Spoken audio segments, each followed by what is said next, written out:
Estamos en la temporada de Cuaresma y quiero que la vean como una temporada positiva, una temporada en la que comenzamos una jornada de reflexión para entrar en un tiempo positivo, en un tiempo en el que comenzamos a pensar en las cosas positivas, en las cosas buenas que el futuro traerá para nosotros.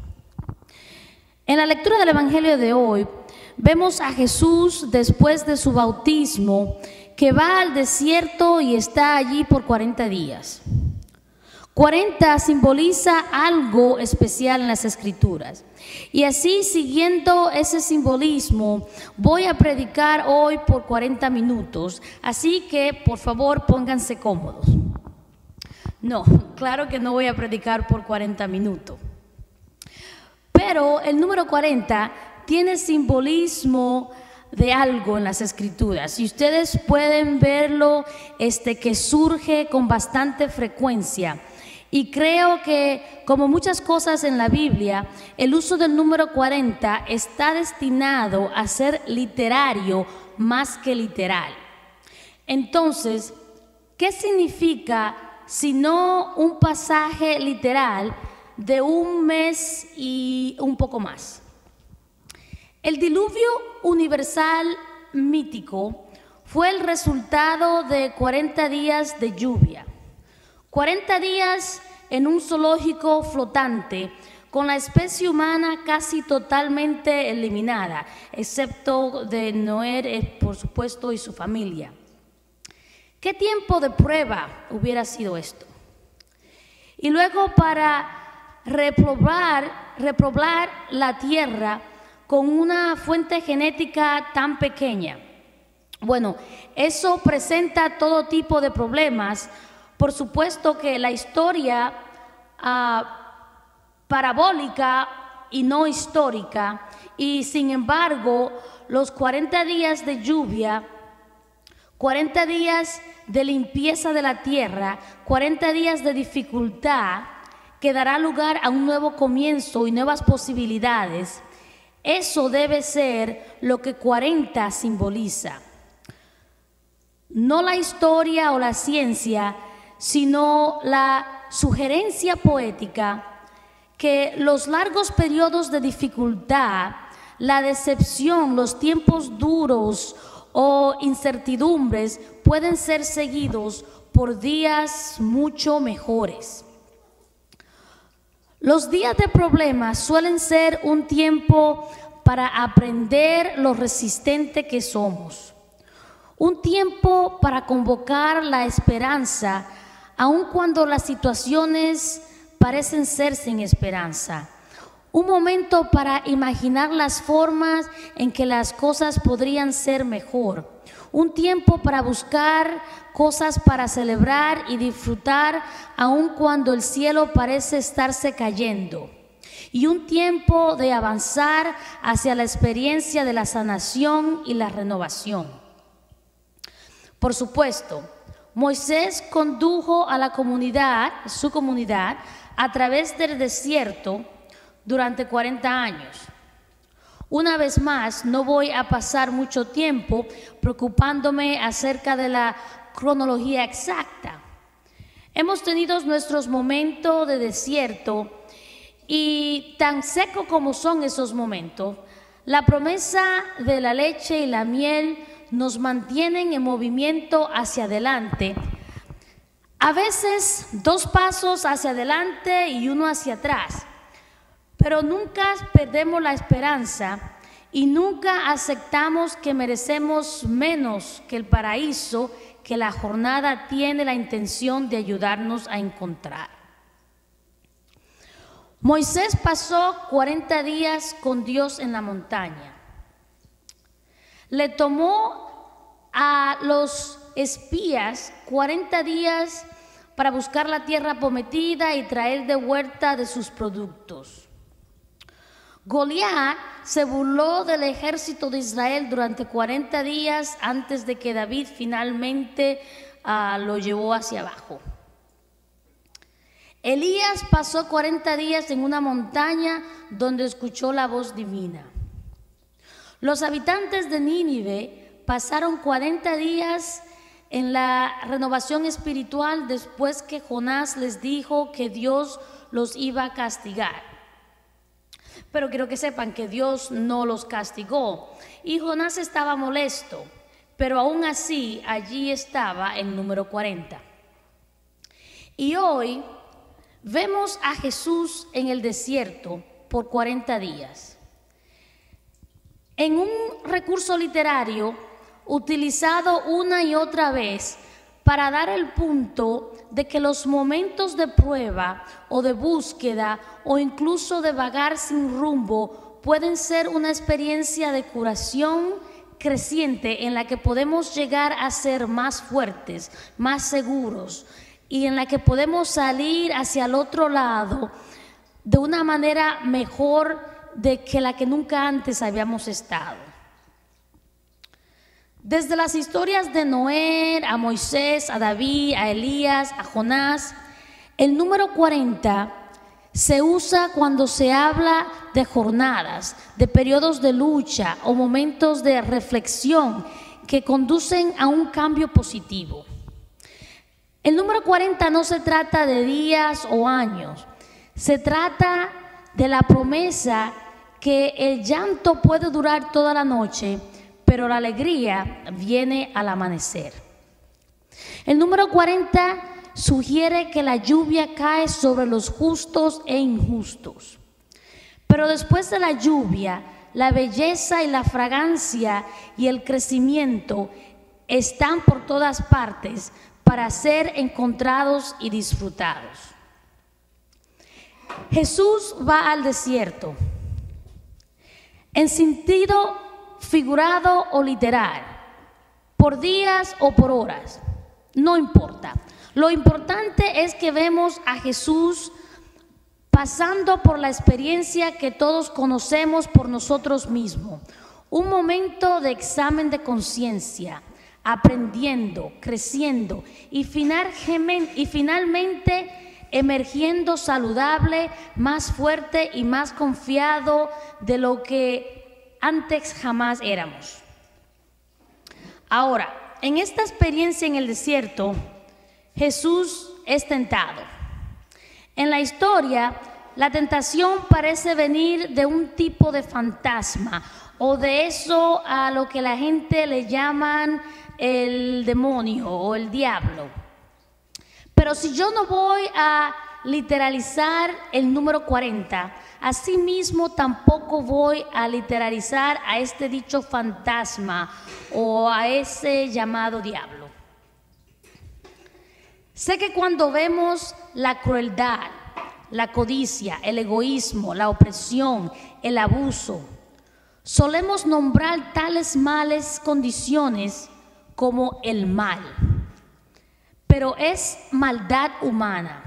Las acciones provocadas por las almas heridas, haciendo daño a la gente, las personas que sienten algún tipo de miedo o se sienten pequeñas o insignificantes y por lo tanto se lanzan a destruir a los demás para sentirse un poco más importante.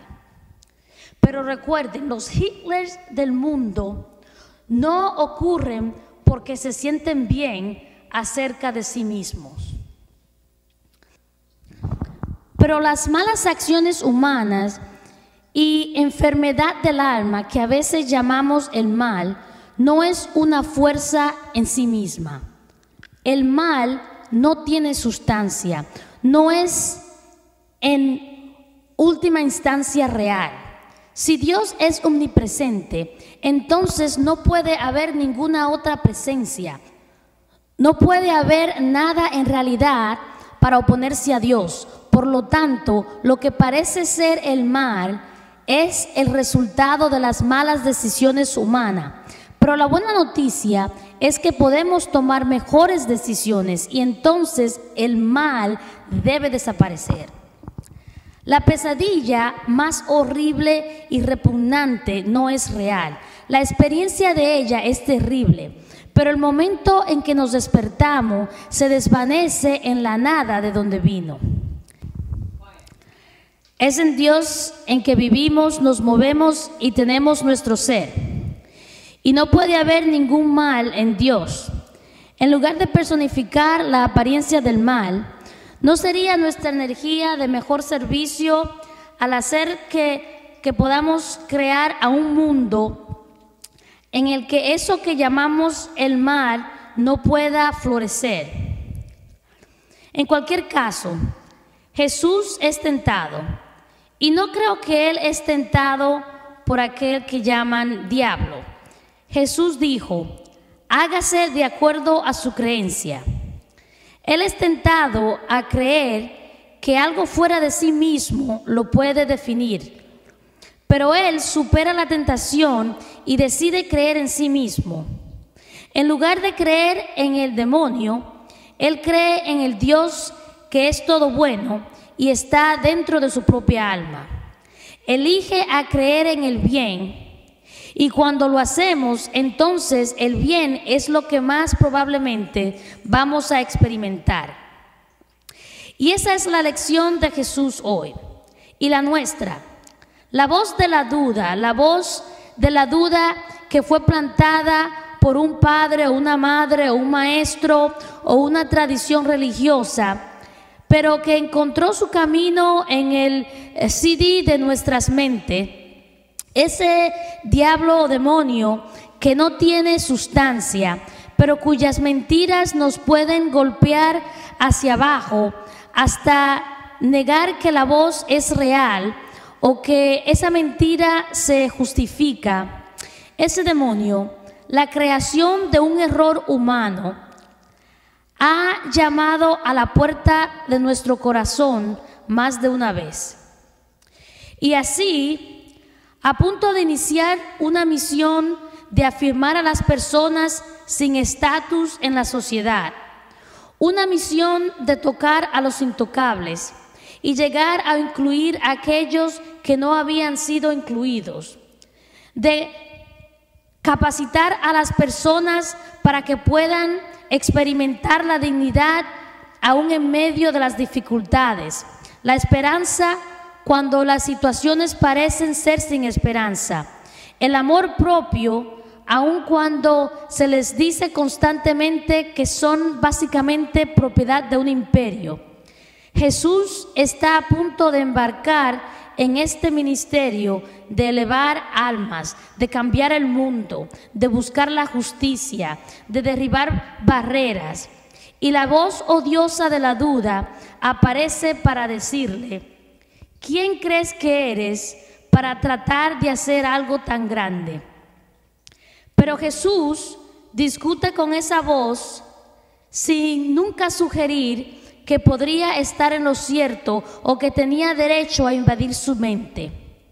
Negó la realidad de ese diablo imaginario y anuda todas las mentiras con una afirmación de verdad.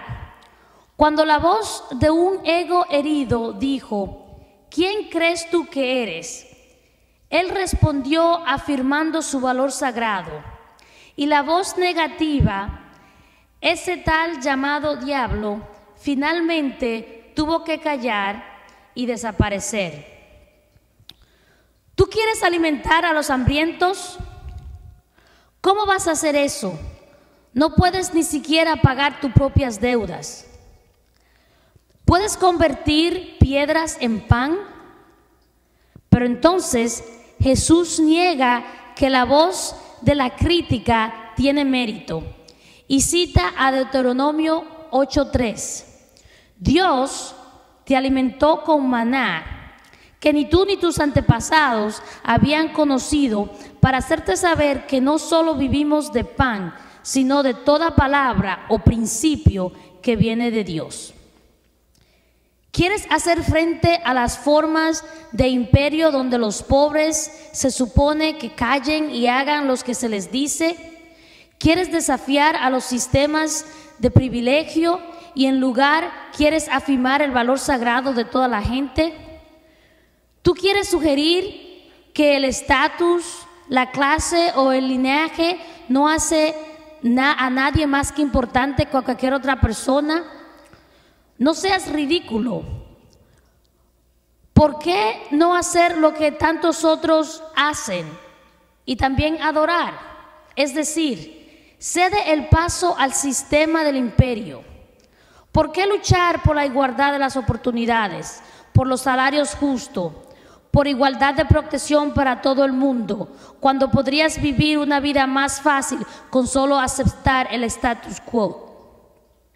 Pero entonces Jesús, recordando a Deuteronomio 5:7, dijo: no tengas otros dioses fuera del gran yo soy. No se puede adorar el poder, el privilegio o el status quo. Y el fundamental de todo ser, el todo en todo, el espíritu de vida que impregna toda la vida por igual, sin dejar a nadie fuera, sin mostrar parcialidad, lo que demuestra que no hay acepción de personas. Por último, y esto es lo más censurable de todos los trucos, la voz de la religión disfuncional asoma su fea cabeza con una cita, palabra por palabra, sin un solo error, 2 versos del Salmo 91. Dios mandará a los ángeles para que te guarden, te levantarán para que no tropieces con tu pie en ninguna manera. Esa es la misma perversión de la religión que cita las Escrituras para mantener a las mujeres fuera de los altares y fuera del púlpito. La misma perversión que cita las Escrituras para colonizar a las culturas y los llaman trabajo misionero.